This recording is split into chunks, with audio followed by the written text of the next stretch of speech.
Hey guys, a long time no talk. Today I'm going to talk to you about my experience of being off of coffee for almost a year now. So I think the day that I decided I wasn't going to drink any more coffee was November 8th of last year, and I'm filming this video on the 28th of October.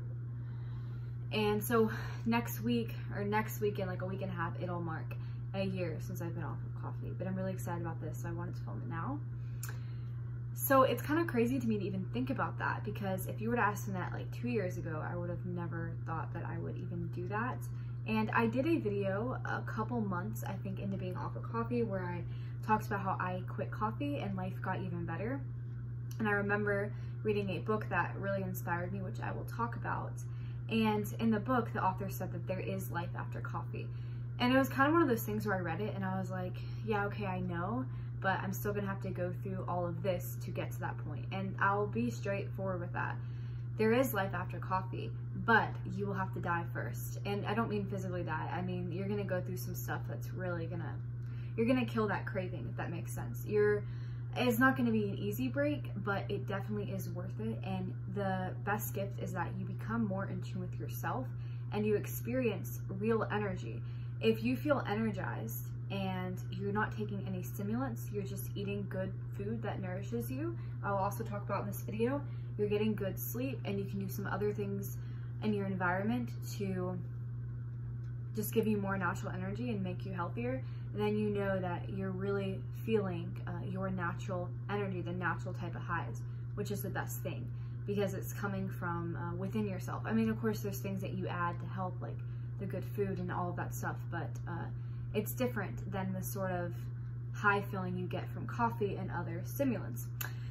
Now, I will talk about quickly why I stopped drinking coffee. And of course, you know, everybody and their mother out there will say that they were a coffee addict or they are a coffee addict, but I was too. I started drinking coffee when I was 13 years old, and I was hooked instantly with iced coffees, all of that. I even got to the point where I was drinking black coffee because I really just liked the taste. I like that bitter taste. And even when I started drinking like raw milk, I would drink raw cream in the coffee for a little bit, like I guess a year and a half ago or something. Now, I don't think I would have argued with anybody that coffee was in any way healthy, but I think I was in the standpoint that, well, it's probably not healthy, but it's probably not that bad for you. That was kind of where I was. And the more I started to awaken in terms of like what real health is, of course, after going through veganism and experiencing like that was not the epitome of health at all. You can watch my video on my ex-vegan story about that. And then getting more into like a cleaner diet and stuff, I realized what coffee was, that it was a stimulant. Whether I wanted to admit it or not, it's a drug. And I started thinking, like, do I really want that? Because it gives me like that good push, right? It was a part of my daily routine. I would get up, I would drink coffee, I would read, I would journal, and I would get so much done, right? Like all the time, like da da da da. But it kind of got to the point where I really thought, like, you know, I'm doing a lot of things, but how much am I really getting done? Like, I'm writing a lot, I'm journaling a lot, I have all these ideas, but like where is it really, you know, taking me? What really matters? Those were kind of things that I was thinking about. And at that time, I also really wanted to be as in tune with myself as possible. I hadn't felt a calmness and a peace of mind for a while, and I knew that while coffee might not be all of it, it's definitely a big part of it, because we'll go into what coffee really is. At the end of the day, it's a stimulant, and it invokes that fight or flight response. So if you think about, we can use you're in the jungle and you see a tiger and you have that, like imagine that. You'd have that rush of fear go through you. You can also think if you're watching a scary movie and then Michael Myers shows up and kills somebody in the movie or whatever, and then you have that rush of fear.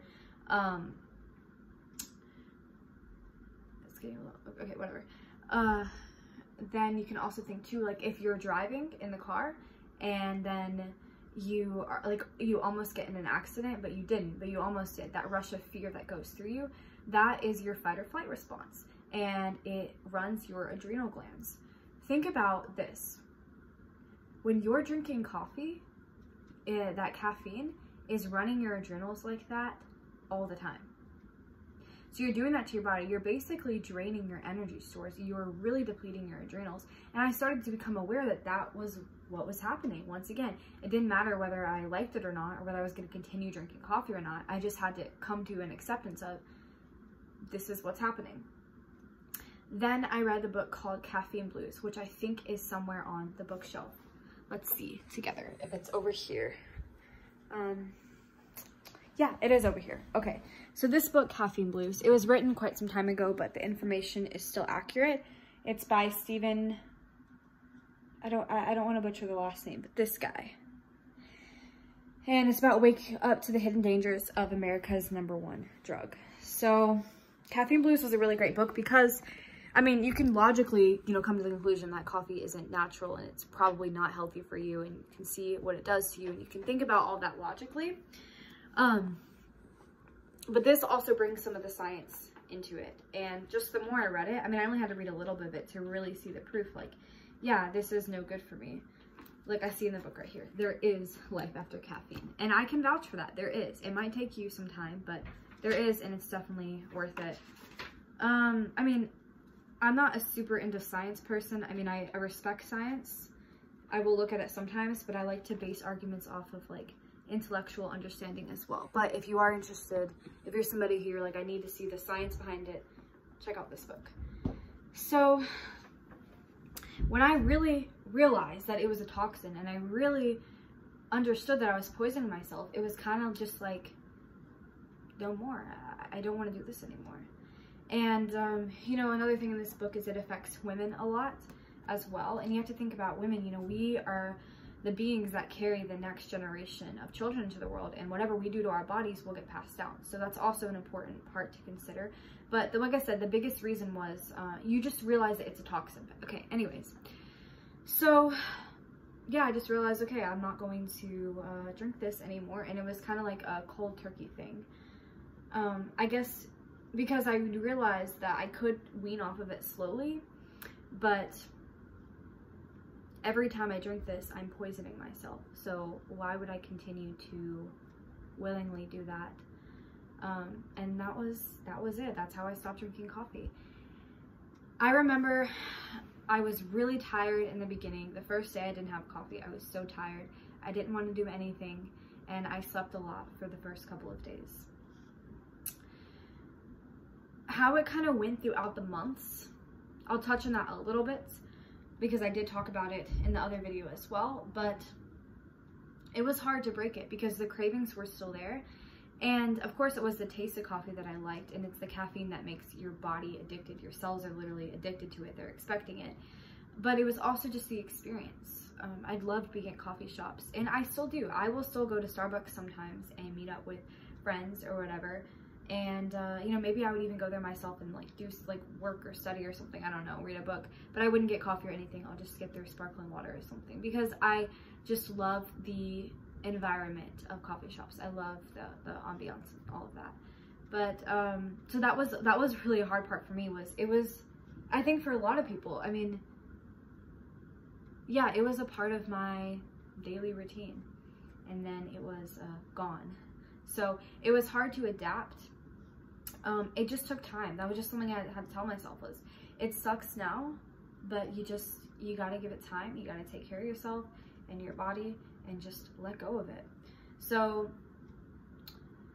I would say the first couple months was hard because you're dealing with adrenal fatigue. Now this is what I explained earlier, that when you are drinking caffeine of any sorts, you're really fatiguing your adrenals because you're running them like crazy with the fight or flight response thing. Now keep in mind too that coffee is mainly caffeine, but there are other sources, you know, other drinks out there, things that people consume regularly that also contain caffeine. So some teas, chocolates, and soda, all of that stuff. And there, of course, there's more. So there's a lot of sources of caffeine in our body. And, okay, yeah, but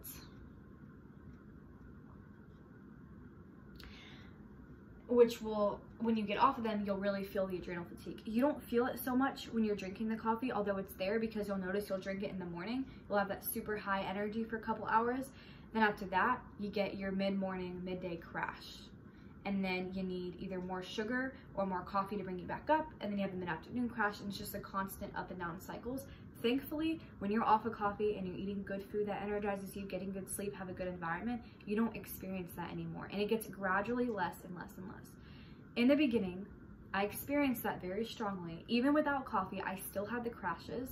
It actually became really weird. Like the first couple months, I was waking up super early with a ton of energy, and it would last 1 to 2 hours. Then around like 10, 11 a.m., I would get a major crash, and it would be like that all day until like around 4, 5, or 6 p.m. Then I would get a sudden burst of energy again, and it was just really weird. And I looked it up, and I found that other people with adrenal fatigue also experienced similar things.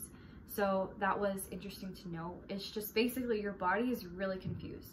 It's basically been running off of coffee energy, which is fake stimulant energy, for however long you drink coffee, and then you stop giving it to it. It's really confused, and you're gonna have a lot of periods like that. The first month or so, I would get random periods of anger because, yeah, I guess the body is just, you know, irritated. It's in hyper stress still. Even though you're not still drinking coffee, the toxins are still stored within your body and in your cells, and your body's just in a really weird, agitated state. But once again, it slowly dies down. Around month 6, things started to become better. I think the cravings for coffee went away around 6 months. Now I hardly crave it at all. Even if someone's drinking it next to me, I just, like my grandma, she drinks coffee every morning, and I admire the smell. I still think it smells good, but I have no desire to drink it or taste it, because I think when it's going into me, I just recognize toxin. I also think about how I felt when I drank coffee.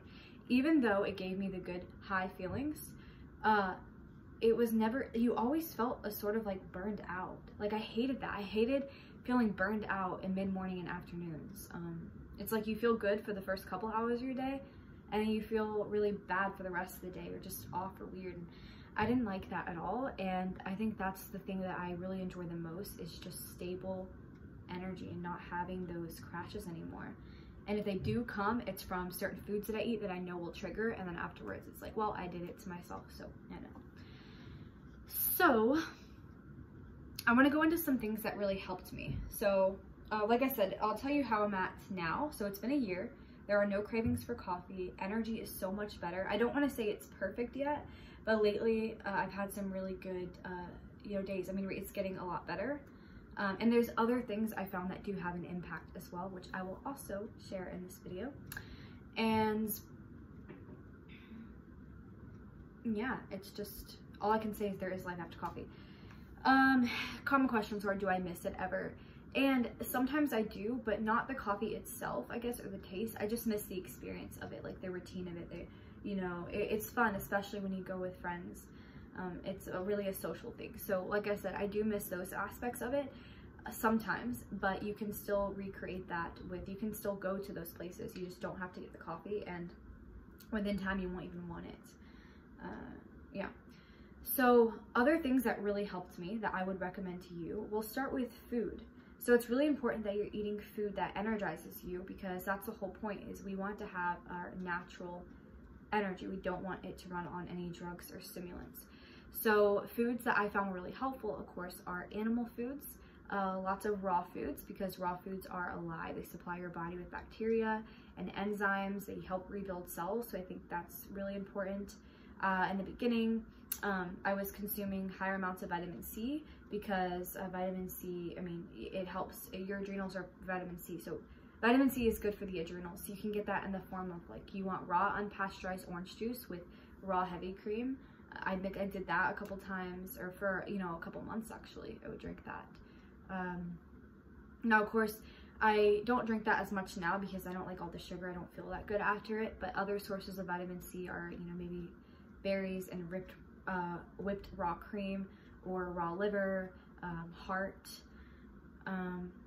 Yeah, you can, if you don't like to eat organs raw, you can eat them cooked too. Raw is obviously best, but I do like to eat cooked heart sometimes in butter, so it's not as good as raw, but you will still get some of the nutrients from it, of course. Those are good. I mean, organs in general are good sources Vitamin C. I think raw milk helped me a lot because raw milk is my go-to drink now, and I drank a lot more raw milk back then during the beginning. Now I don't drink as much. I just drink what feels good for my body.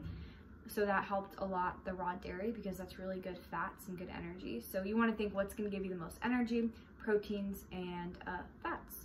So just good, high quality animal foods, which means local meat, fresh meat from a butcher if you can get it. If not, pasture raised organic meat from the grocery store can be good, or from local farms, which are usually frozen. So that's why I like the butcher, because you can get fresh meat there. But you want to make sure too that the butcher has local animals. A lot of them will have local animals, but make sure, look into, you know, you can ask them, where do you get these animals from? Can you give me the information of the farm you get it at? What do they eat? And hopefully they'll be open and tell you all of that. Let's think what else you could do. Yeah, like I said, just good quality foods. You don't have to do only raw if you don't follow the raw primal diet. I'll probably do another update video about like what I eat nowadays, but raw foods will help. You will notice, compared to cooked and raw foods, you will feel really good after eating raw, but also a combination can work too, or whatever works for you, whatever you want to do. Just if you're doing at least animal foods, high quality animal foods, including like pasture raised eggs, all of that, then you'll feel good, and that's really going to help you a lot. Foods that will take you back are going to be high consumption of grains and vegetables. And I think low quality meats can also be, you know, less healthy because you're going to be eating sicker animals. So that's the first thing I recommend, is get your food right. And that will help you a lot. 2 is sleep. Make sure you're getting good sleep. That's also, you know, of course, really important. Like I said, for me in the beginning, I was sleeping more. I was napping more than I had ever before because the body was so tired. So listen to that. Try to make time for it. If you have more time during your day, you're not at a job all day, then honor your body. Give yourself time to rest. Even if you work at a job, like if you can get 10 minutes, just like rest throughout the day, do that. Give your body the rest, rejuvenation, and time it needs to get rid of the toxins and rebuild itself.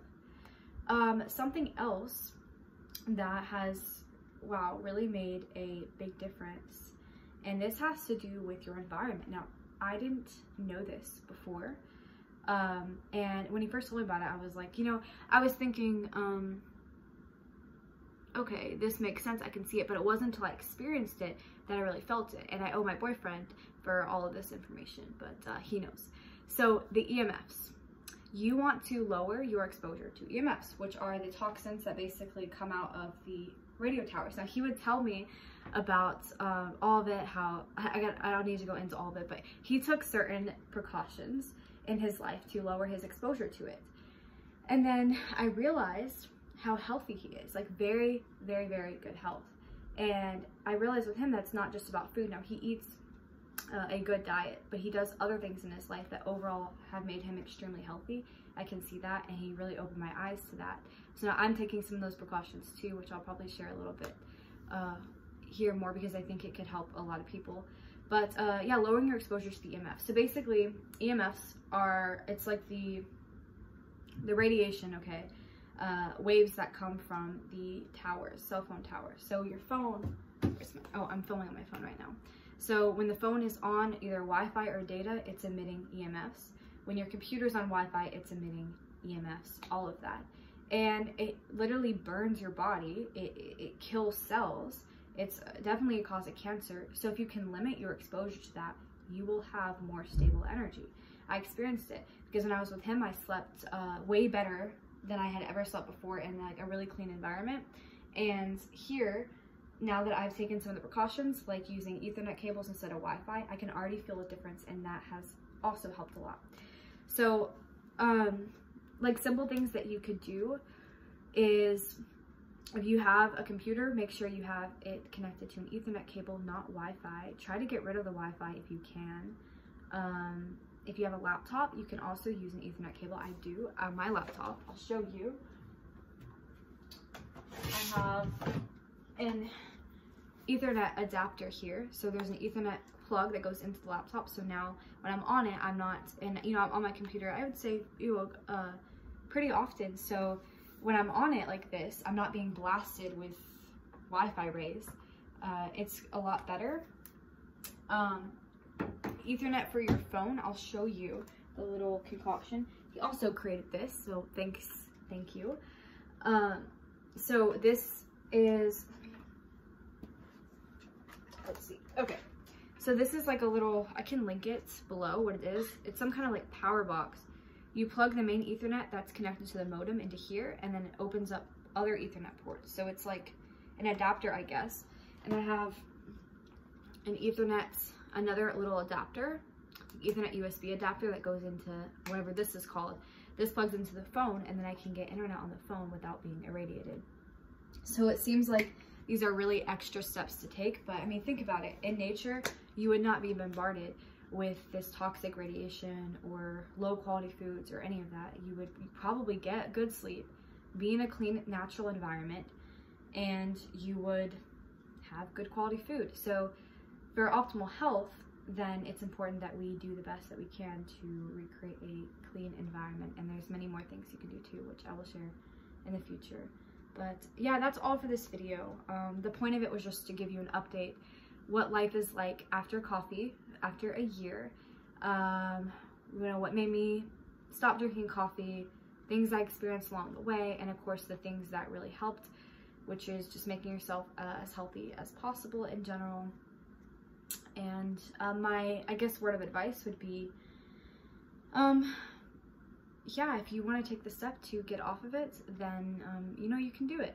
You just have to have a strong enough reason to keep you motivated. It's definitely not easy. I won't lie to you and say, oh, it's, you know, it's easy. You won't even think twice about it. It will be hard, and there will be some urges where you're like, I need the coffee. But instead, just pour yourself a glass of raw milk, maybe add some raw orange juice in it, drink that, you'll be good.